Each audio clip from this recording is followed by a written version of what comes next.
جب انسان کسی سے محبت کرتا ہے تو اس کا اظہار اس کی گفتگو اور بیان کرنے کے انداز میں نظر آتا ہے۔ آج کا عنوان ہے ایک اعلیٰ گھرانہ۔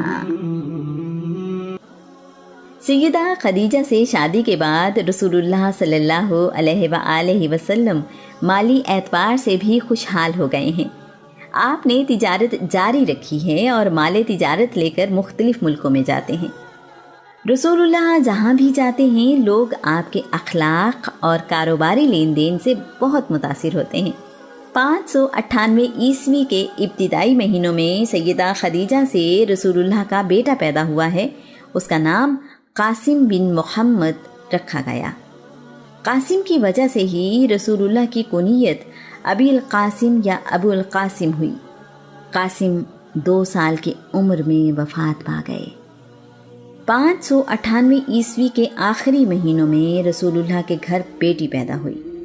اس کا نام زینب بنت محمد رکھا گیا۔ سیدہ زینب کی شادی کم عمری میں ہی کر دی گئی۔ اس زمانے میں چھوٹی عمر میں شادی عام ہے۔ سیدہ زینب کی شادی ان کی خالہ حالہ بنت خویلد کے بیٹے ابی العاص بن ربیع سے ہوئی۔ شادی کے موقع پر سیدہ خدیجہ نے یمنی عقیق سے بنا ہوا ہار سیدہ زینب کو تحفے میں دیا۔ ابی العاص اور سیدہ زینب کا تعلق ہمیشہ ہی بہت اچھا رہا۔ رسول اللہ نے اعلان نبوت کیا تو سیدہ زینب رسول اللہ پر ایمان لے آئیں۔ سیدہ زینب کی عمر اس وقت 11 سال تھی اور آپ کی شادی اعلان نبوت سے پہلے ہو چکی تھی۔ ابی العاص اس وقت تک ایمان نہیں لائے۔ قریش نے مسلمانوں پر ظلم و ستم شروع کیا تو انہوں نے ابی العاص پر دباؤ ڈالا کہ وہ سیدہ زینب کو طلاق دے دیں۔ ابی العاص نے ایسا کرنے سے نہ صرف انکار کر دیا بلکہ ان کا رویہ سیدہ زینب سے پہلے کی طرح بہت اچھا رہا۔ رسول اللہ ہمیشہ ابی العاص کے طرز عمل کی تعریف کرتے رہے۔ سیدہ زینب نے 629 عیسوی میں 30 سال کی عمر میں وفات پائی۔ 601 عیسوی میں اللہ کریم نے رسول اللہ کو ایک اور بیٹی عطا فرمائی۔ اس کا نام رقیہ بنت محمد رکھا گیا۔ اعلان نبوت سے پہلے سیدہ رقیہ کا نکاح عتبہ بن ابو لہب سے ہوا لیکن رخصتی نہیں ہوئی تھی۔ سیدہ رقیہ اعلان نبوت کے ابتدائی دنوں میں ہی اسلام لے آئیں۔ ابو لہب اور اس کی بیوی نے اپنے بیٹے عتبہ کو کہا کہ محمد کی بیٹی کو طلاق دے دو۔ عتبہ نے ایسا ہی کیا۔ اس واقعے کے کچھ عرصے کے بعد عثمان بن عفان یعنی عثمان غنی ایمان لے آئے۔ رسول اللہ نے سیدہ رقیہ کا نکاح عثمان سے کر دیا۔ سیدہ نے عثمان کے ساتھ پہلے حبشہ کی طرف اور پھر مدینہ منورہ کی طرف ہجرت کی۔ ان دونوں کو صاحب الہجرتین یعنی 2 ہجرتوں والے کہا جاتا ہے۔ رسول اللہ مدینہ منورہ ہجرت کے بعد قریش مکہ اور مسلمانوں کے درمیان لڑی گئی پہلی جنگ غزوہ بدر سے واپس مدینے پہنچے تو سیدہ رقیہ وفات پا چکی تھی۔ سیدہ نے 24 سال کی عمر میں وفات پائی۔ سیدہ رقیہ اور عثمان میں اس قدر محبت تھی کہ لوگ کہا کرتے تھے عثمان اور رقیہ سے بہتر میاں بیوی کسی انسان نے نہیں دیکھے۔ 603 عیسوی میں سیدہ خدیجہ سے رسول اللہ کی تیسری بیٹی پیدا ہوئی۔ ان کا نام ام کلثوم بنت محمد رکھا گیا۔ اعلان نبوت سے قبل ام کلثوم کا نکاح عتیبہ بن ابو لہب سے کیا گیا۔ یہ نکاح اور سیدہ رقیہ کا عتبہ بن ابو لہب سے نکاح ابو لہب کی درخواست پر ہوا۔ اعلان نبوت سے پہلے ابو لہب رسول اللہ سے بہت پیار کرتا تھا۔ دشمنی تو اس وقت شروع ہوئی جب رسول اللہ نے اللہ کے ایک ہونے اور تمام انسانوں کے برابر ہونے کا اعلان کر کے ان لوگوں کے دین کی حقیقت بتائی۔ ابو لہب اور اس کی بیوی ام جمیل کے کہنے پر عتیبہ نے بھی سیدہ ام کلثوم کو طلاق دے دی۔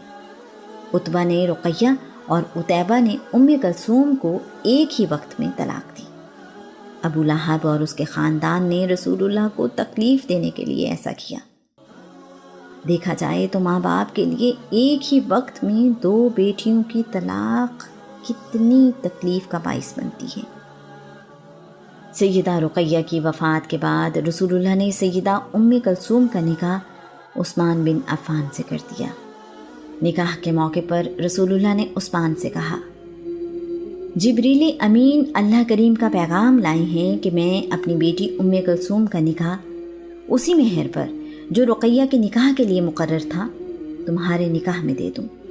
عثمان کو یہ عزت حاصل ہوئی کہ رسول اللہ کی 2 بیٹیاں آپ کے نکاح میں آئیں۔ اسی وجہ سے عثمان کو ذوالنورین یعنی 2 نوروں والا کہا جاتا ہے۔ سیدہ ام کلثوم نے 28 سال کی عمر میں وفات پائی۔ سیدہ فاطمہ رسول اللہ کی چوتھی اور سب سے چھوٹی بیٹی ہیں۔ سیدہ فاطمہ بنت محمد بھی 605 عیسوی میں سیدہ خدیجہ سے پیدا ہوئیں۔ سیدہ فاطمہ اپنے بچپن میں تنہائی پسند ہیں، اپنی والدہ کے ساتھ ساتھ رہتی ہیں۔ سیدہ فاطمہ کے متعلق رسول اللہ نے کہا، فاطمہ میرے جگر کا ٹکڑا ہے، جس نے فاطمہ کو ناراض کیا اس نے مجھے ناراض کیا۔ سیدہ فاطمہ کی شادی علی ابن ابی طالب سے ہوئی۔ سیدہ فاطمہ کی عادتیں رسول اللہ سے بہت ملتی ہیں۔ سیدہ بہت سخی ہیں، کسی سوال کرنے والے کو کبھی خالی ہاتھ واپس نہیں لوٹاتی۔ رسول اللہ نے سیدہ کے بارے میں کہا، فاطمہ جنت کی عورتوں کی سردار ہے۔ رسول اللہ کے وصال کے وقت آپ کی اولاد میں سے صرف سیدہ فاطمہ ہی حیات تھی۔ رسول اللہ کے وصال کے 6 مہینے بعد سیدہ فاطمہ نے 28 سال کی عمر میں وفات پائی۔ 613 عیسوی میں رسول اللہ کے اعلان نبوت کے تقریباً 3 سال بعد سیدہ خدیجہ سے ہی اللہ کریم نے رسول اللہ کو ایک اور بیٹا عطا فرمایا۔ رسول اللہ نے اس کا نام عبداللہ بن محمد رکھا۔ انہیں طاہر اور طیب کے لقب سے بھی پکارا جاتا تھا۔ عبداللہ بن محمد چھوٹی عمر میں ہی وفات پا گئے۔ عبداللہ بن محمد کی وفات پر بنی سہم کے سردار عاص بن وائل نے کعبے کے احاطے میں لوگوں کی موجودگی میں کہا، ابن عبداللہ کی نسل منقطع ہو گئی، وہ ابتر ہو گیا۔ اللہ کریم نے عاص بن وائل کو سورہ کوثر کی صورت میں جواب دیا، بے شک ہم نے آپ کو ہر قسم کی نعمت کثرت سے عطا کی، تو آپ اپنے رب کی نماز پڑھیں اور قربانی دیں۔ بے شک آپ کا دشمن ہی گمنام و بے نشان ہوگا۔ سیدہ خدیجہ سے رسول اللہ کے 6 بچے ہیں۔ رسول اللہ کے گھر میں ان کے علاوہ علی ابن ابی طالب اور زید بھی رہتے ہیں۔ زید رسول اللہ کی محبت میں اپنے والد کے ساتھ جانے سے انکار کر چکے ہیں جب وہ انہیں لینے کے لیے مکہ آئے تھے۔ ایسا زید نے رسول اللہ کے حسن سلوک کی وجہ سے کیا ہے۔ اس کی تفصیل ہم آپ مجھے سارے جہاں سے عزیز ہیں میں بیان کر چکے ہیں۔ رسول اللہ بچپن میں اپنے چچا ابی طالب کے گھر رہ چکے ہیں۔